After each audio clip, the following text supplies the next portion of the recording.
하나님 말씀 받겠습니다. 오늘 우리에게 주신 하나님 말씀은 구약 시편 5편 1절부터 12절까지 말씀입니다. 구약 806면 시편 5편 1절부터 12절까지의 말씀입니다. 저랑 한 절씩 교독하시겠습니다. 여호와여 나의 말에 귀를 기울이사 나의 심정을 헤아려 주소서.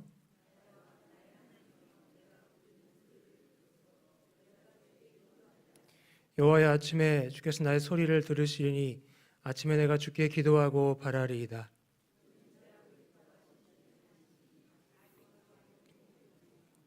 오만한 자들이 주의 목전에 서지 못하리이다. 주는 모든 행악자를 미워하시며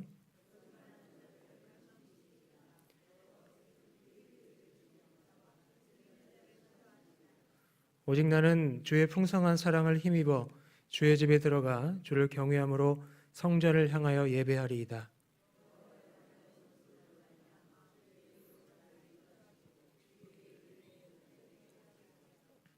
그들의 입에 신실함이 없고 그들의 심중이 심히 악하며 그들의 목구멍은 열린 무덤 같고 그들의 혀로는 아첨하나이다.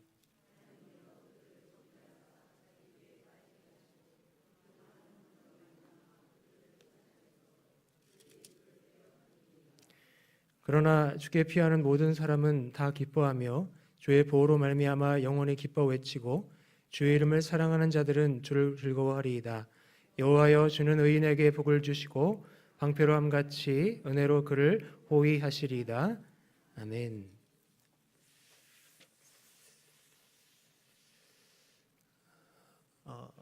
사람들이 인생에 대해서 이런 말을 합니다. 희로애락 그것이 인생이다. 이 말처럼 우리 인생은 희로애락으로 촘촘히 엮여 있습니다. 기쁨과 노여움, 슬픔과 즐거움이 교차하는 곳이 바로 인생이에요. 그런데 우리 인생에 이 희로애락이 같은 비율로 교차하지는 않는 것 같습니다. 무슨 말이냐면 우리 인생에 즐거움보다는 노여움이, 기쁨보다는 슬픔이 더 많이, 더 크게 거쳐가는 것 같기 때문입니다.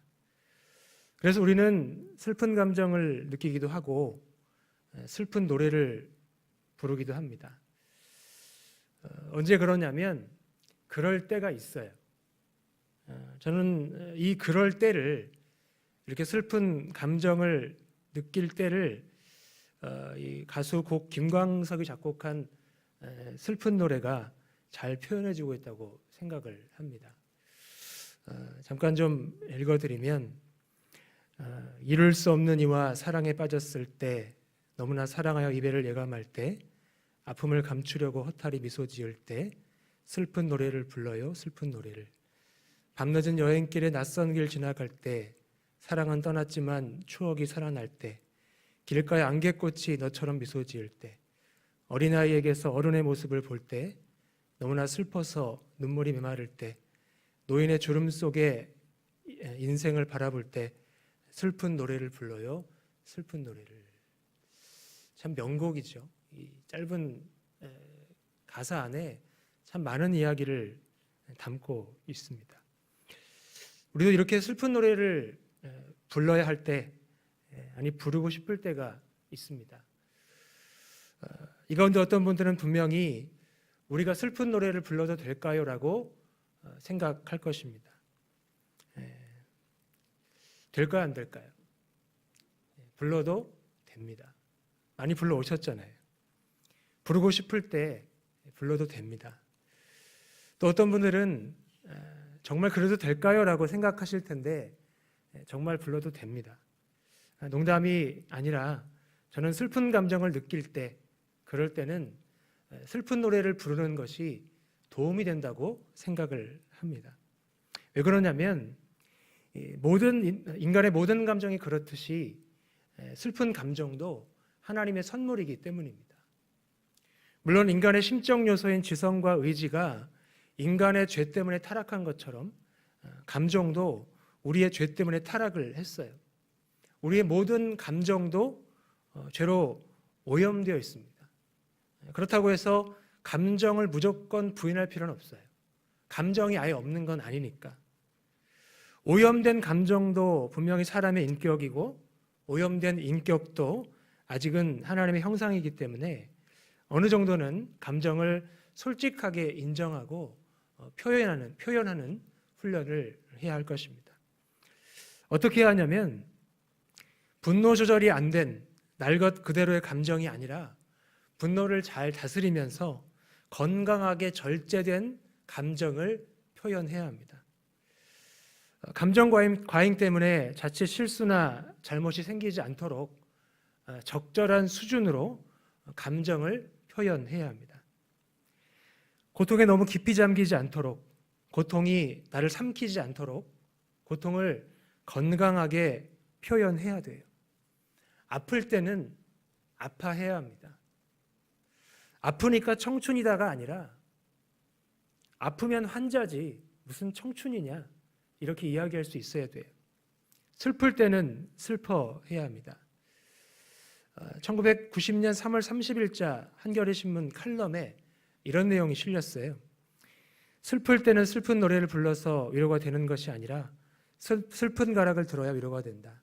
슬플 때는 경쾌한 행진곡을 듣고 그래 슬픔이 싹 가시는구나 하게 되는 것이 아니라 슬플 때는 구슬픈 진원가를 불러야 위로가 된다. 기쁜 것이 기쁜 것을, 슬픈 것이 슬픈 것을 위로할 수 있도록 사람은 그렇게 만들어져 있는 것 같다. 근데 있는 것 같은 게 아니고요. 그렇게 만들어졌어요. 사람이. 성경이 그렇게 말씀을 합니다. 누가복음 6장 21절에 보면 지금 우는 자는 복이 있나니 너희가 웃을 것이며 이렇게 말씀을 하고요. 또 예레미야 22장 10절에 보면 너희는 죽은 자를 위하여 울지 말며 그를 위하여 애통하지 말고 잡혀간 자를 위하여 슬피 울라. 그는 다시 돌아와 그 고국을 보지 못할 것임이라 이렇게 말씀을 합니다. 또한 로마서 12장 15절은 이렇게 말씀을 해요. 우는 자들과 함께 울라. 그래서 저는 이 말씀을 근거로 슬픈 감정을 느낄 때 그럴 때는 슬픈 노래를 불러도 된다고 생각을 합니다. 부르고 싶을 때는 불러야 한다고 생각을 해요. 그런데 저는 세상의 슬픈 노래보다는 성경의 슬픈 노래를 불러야 한다고 생각을 합니다. 왜냐하면 세상의 슬픈 노래는 위로가 되는 것으로 끝날 때가 많이 있어요. 그냥 위로만 받아요. 더 이상의 어떤 대안이나 어떤 진전 없이 그냥 위로로 끝날 때가 많이 있더라고요. 반면에 성경의 슬픈 노래는 위로가 될 뿐만 아니라 우리를 위로 나아가게 합니다. 하늘에 계신 하나님께로 나아가게 도와줘요. 우리로 하여금 나의 왕 나의 하나님을 예배하게 만들어줍니다. 따라서 슬픈 감정을 느낄 때 그럴 때 좋은 것은 세상의 슬픈 노래도 괜찮지만 성경의 슬픈 노래를 부르는 겁니다. 그 노래가 우리의 슬픈 것을 온전히 위로하도록 우리를 위로 나아가게 하도록 성경의 슬픈 노래를 부르는 것입니다.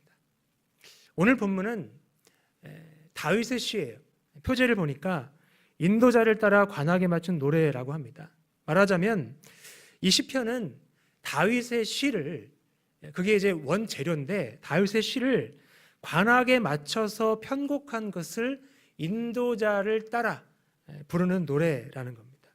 그러니까 작사는 다윗이 했지만 작곡과 편곡은 아삽 같은 예배 인도자가 한 거예요. 그래서 성전에서 이 노래를 많이 불렀습니다. 슬픈 노래를 많이 불렀다는 거예요.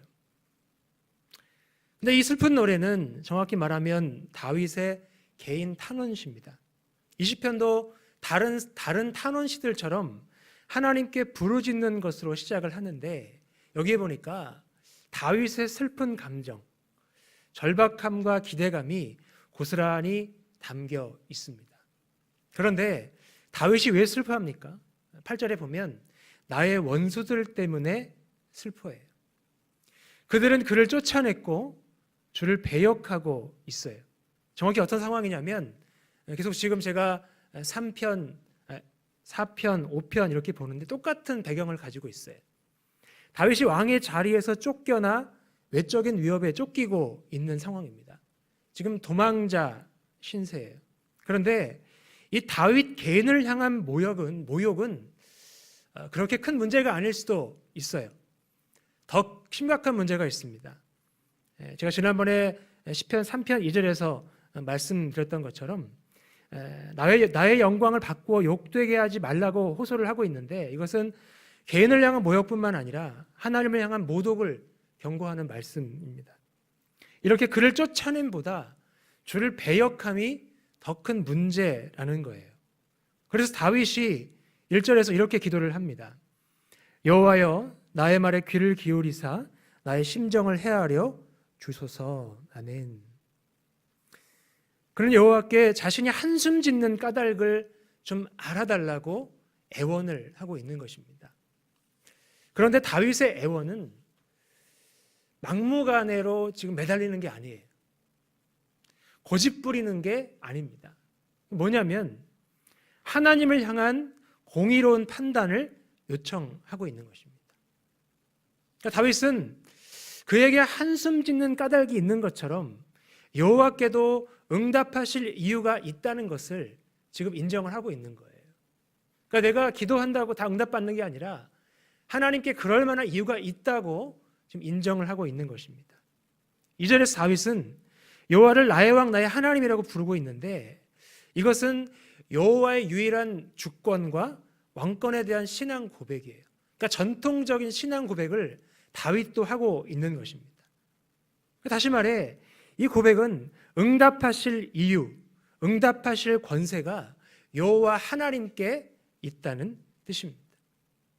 저 여러분도 이렇게 기도해야 할 줄로 믿습니다.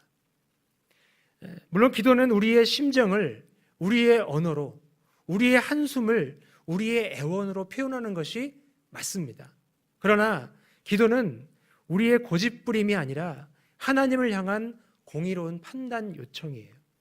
따라서 기도할 때 우리에게는 응답받을 이유가 없다는 것을 먼저 인정하시길 바랍니다. 우리에게는 아무런 자격이 없어요.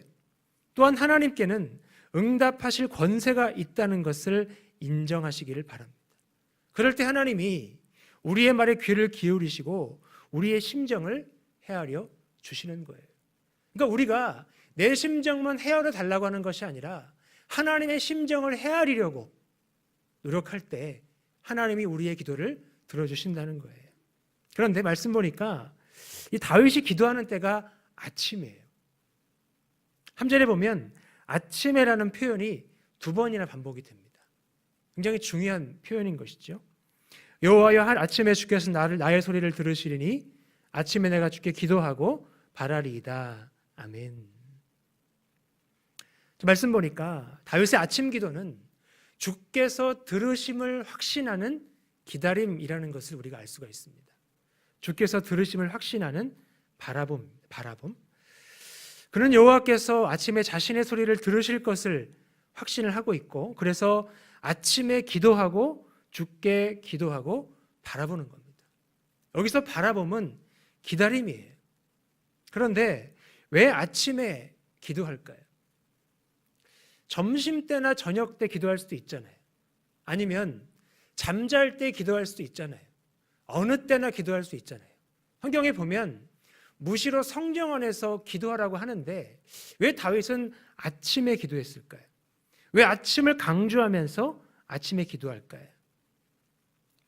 이 다윗의 아침 기도의 강조점은 시간이 아니라 판단입니다. 시간이 아니라 판단이에요. 무슨 말이냐면 학자들은 이 고대 이스라엘의 법정 판결이 주로 아침에 이루어졌다고 설명을 합니다. 그러니까 이스라엘의 이 법정은 하나님의 율법에 따라 판결을 하잖아요. 그것처럼 그렇게 아침 판결이 이루어지는 것처럼 하나님의 응답도 아침에 있을 것이라고 확신하면서 지금 기도하는 거예요. 하나님의 공의로운 판단이 이른 아침에 내려질 것을 지금 다윗이 기대하고 있는 것입니다. 그런데 왜 이것을 기대하냐면 하나님은 공의를 사랑하시는 분이기 때문입니다. 4절 5절 말씀 보면 주는 죄악을 기뻐하시는 신이 아니시니 악이 주와 함께 머물지 못하며 오만한 자들이 주의 목전에 서지 못하리이다. 주는 모든 행악자를 미워하시며 거짓말하는 자를 멸망시키시리이다. 여호와께서 피 흘리기를 즐기는 자와 속이는 자를 싫어하시나이다. 아멘. 자, 이 말씀 보니까 다윗이 기대하는 대상은 사람이 아니라 하나님이에요. 하나님은 공의를 사랑하시는 분, 옳은 것을 사랑하시는 분이기 때문에 하나님을 기대하고 있어요. 그러나 그의 원수들은, 그가 기대하지 않는 그의 원수들은 공의를 사랑하지 않습니다. 말씀 보니까 그들은 옳은 것보다 자신들에게 유리한 것을 사랑하고 있어요. 자신들에게 불리한 것을 용납하지 않고 있습니다. 자신들에게 유리한 것을 위해 불리한 것을 지금 사용하고 있어요. 이게 그들의 이게 다윗의 원수들이에요. 사람을 남기는 관계의 비밀이라는 책에 보면 이런 말이 나옵니다. 최선을 다하되 너무 기대하지는 말자. 그런데 이 다윗의 원수들은 최선을 다할 것도 없어요. 너무 기대할 것도 없습니다. 아예 기대할 게 없어요. 왜 그렇습니까? 그들은 다윗을 쫓아냈고 주를 배역하고 있기 때문입니다. 어떻게 배역하고 있습니까? 어떻게 주를 배역하고 있어요? 그들은 죄악을 기뻐합니다. 오만한 자이기 때문이에요. 그들은 모든 행악자이며 거짓말하는 자들입니다. 또한 그들은 피 흘리기를 즐기는 자이며 속이는 자들입니다. 한마디로 그들은 하나님 앞에, 또 다윗이 보기에도 악의 축이에요. 그래서 그들은 주와 함께 머물지도 못할 것이고 주의 목전에 서지 못할 것입니다. 결국 그들의 마침은 멸망이에요. 그러므로 다윗이 기대하는 대상은 사람이 아니에요. 그의 눈앞에 있는 그 원수들은 아무런 소망이 보이지 않는 자들입니다. 그래서 하나님을 기대해요. 하나님은 어떤 분입니까? 공의를 사랑하시는 분이고 옳은 것을 사랑하시는 분이에요. 그렇다면 하나님이 사랑하시는 공의가 뭘까요? 하나님이 사랑하시는 옳은 게 뭘까요? 7절입니다. 오직 나는 주의 풍성한 사랑을 힘입어 주의 집을 향하여 주를 경외함으로 성전을 향하여 예배하리이다. 아멘. 자, 7절 앞에 그러나라는 접속사가 지금 생략이 되어 있어요. 앞의 내용과 현격하게 구분이 되는 것이죠. 하나님 보시기에 옳은 것은 사람의 의가 아니라는 겁니다. 우리의 의가 아니에요. 그럼 뭐죠? 우리가 주의 풍성한 사랑을 힘입는 것입니다. 다시 말해 우리가 하나님의 확고부동한 사랑의 풍성함을 의지하는 거예요. 이게 하나님 보시기에 옳은 것입니다. 하나님 보시기에 좋은 거예요. 이걸 우리가 의지하면, 이 옳은 것을 붙들면 하나님이 우리를 인도하십니다. 어떻게 인도하십니까? 다시 한번 7절에 보면 하나님은 주의 풍성한 사랑을 힘입는 우리를 주를 경외함과 주의 거룩함으로 인도하세요. 주를 경외함과 주의 거룩함으로 인도하십니다. 왜 이렇게 하십니까? 저는 두 가지 이유가 있다고 생각을 합니다. 히브리서 말씀을 근거로 말씀드리면 하나님의 의 때문에 우리가 거룩함을 얻을 수 있기 때문입니다. 또한 우리가 거룩함을 따르지 않으면 아무도 주를 볼 수 없기 때문에 주를 경외함과 주의 거룩함으로 우리를 인도해 가시는 거예요. 당장의 문제 해결이 아니라 본질을 향해서 우리를 인도해 가시는 겁니다. 여러분, 이것을 위해서 꼭 기도하시길 바라요. 이게 진짜 기도 응답입니다. 말씀을 정리하겠습니다. 희로애락, 그것이 인생입니다. 누구나 다 인정하는 부분이죠. 우리 인생이 희로애락으로 촘촘히 엮여 있습니다. 기쁨과 노여움, 슬픔과 즐거움이 교차하는 것이 바로 인생이에요. 근데 우리 인생의 희로애락이 같은 비율로 교차하지 않는 것 같더라고요. 즐거움보다는 노여움이, 기쁨보다는 슬픔이 더 많이, 더 크게 거쳐가기 때문에 참 마음이 힘들 때가 많이 있습니다. 이럴 때 우리가 어떻게 해야 합니까? 세상의 슬픈 노래보다는 성경의 슬픈 노래를 부르시기를 바랍니다. 이 노래를 부를 때 위로를 받을 수가 있어요. 또한 위로 나아갈 수 있습니다. 하늘에 계신 하나님을 향하여 나아갈 수 있는 힘을 이 성경의 슬픈 노래를 통해서 얻을 수가 있어요. 오늘 우리가 살펴본 이 다윗의 슬픈 노래는 절박함으로 시작해서 기대감으로 끝납니다. 왜 그렇습니까? 공의를 사랑하시는, 옳은 것을 사랑하시는 하나님을 기대하기 때문이에요. 하나님을 기대하지 않는다면 그 어떤 것도 소망할 수 없었을 거예요. 근데 공의를 사랑하시는, 옳은 것을 사랑하시는 하나님을 기대하니까 이 시편이 기대감으로 끝날 수 있는 것입니다. 처음에 다윗은 그의 원수들이 그를 쫓아냄과 주를 배역함 때문에 슬퍼합니다. 굉장히 힘들어합니다. 그래서 그는 여호와께서 자신이 한숨 짓는 까닭을 제발 좀 알아달라고 애원을 해요. 그런데 다윗의 애원은 고집부림이 아니라 하나님의 공의로운 판단 요청입니다. 그는 응답하실 이유, 응답하실 권세가 오직 여호와 하나님께 있다고 고백을 하고 있어요. 그런 의미에서 다윗이 여호와여 나의 말에 귀를 기울이사 나의 심정을 헤아려 주소서라고 기도를 합니다. 그는 자신의 복잡한 심정을 하나님 앞에 솔직히 그대로 털어놓고 있어요. 우리가 상상할 수 없는 기도를 하고 있습니다. 단순히 도와달라는 게 아니라 나의 원수들이 하나님의 공의를 따라 심판받게 해달라고 기도하고 있어요. 솔직한 마음으로. 사람 앞에 이렇게 하시면 안 돼요. 하나님 앞에서만 그렇게 하셔야 됩니다. 또한 다윗은 여호와여 아침에 주께서 나의 소리를 들으시리니 아침에 내가 주께 기도하고 바라리이다 라고 기도합니다. 그의 아침 기도는 들으심을 확신하는 뭐죠? 바라봄입니다.